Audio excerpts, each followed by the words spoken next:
A typical afternoon in Rome, Alaska Airlines Flight 181 lifted off the tarmac, beginning its 10-hour journey to Seattle. The aircraft assigned to this route was a Boeing 787-9 Dreamliner, a massive, wide-body jet carrying tens of thousands of gallons of aviation fuel to make the intercontinental leap. The initial flight path was routine.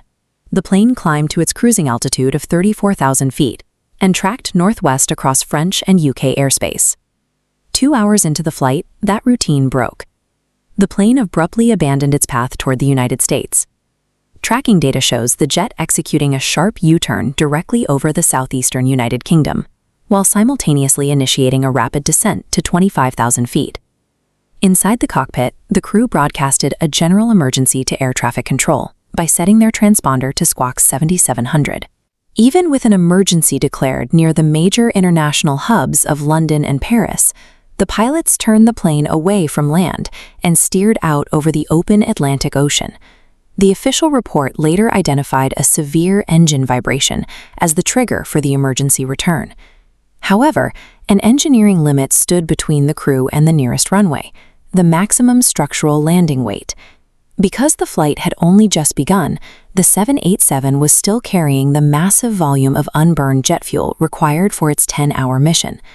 Modern jets are designed to take off at immense weights, but the limit for a safe touchdown is significantly lower. Touching down while overweighted generates more than enough kinetic energy to completely crush the landing gear or buckle the airframe. The pilots faced a critical trade-off. They could land immediately with a vibrating engine, or risk a structural failure by hitting the runway with a full tank of fuel. To resolve the weight issue, the crew initiated a highly regulated oceanic fuel dump. Descending to 25,000 feet and tracking out over the Atlantic provided the specific environment required to safely discharge the extra weight. Releasing fuel at these altitudes allows the liquid to atomize into a fine, microscopic mist that dissipates high in the atmosphere before it can reach the surface. Maintaining the 7700 squawk code ensured the aircraft remained a priority for controllers throughout this vulnerable phase. That emergency signal allows air traffic control to freeze surrounding traffic and clear an invisible, high-priority corridor for the heavy jet. The detour over the ocean followed a precise mathematical protocol designed to shed weight and prevent the aircraft from collapsing upon impact. After completing the fuel dump, the lightened 787 turned back toward mainland Europe. Exactly 5 hours and 30 minutes after its initial departure, Flight 181 touched down on runway 16R at Rome's Fiumicino Airport.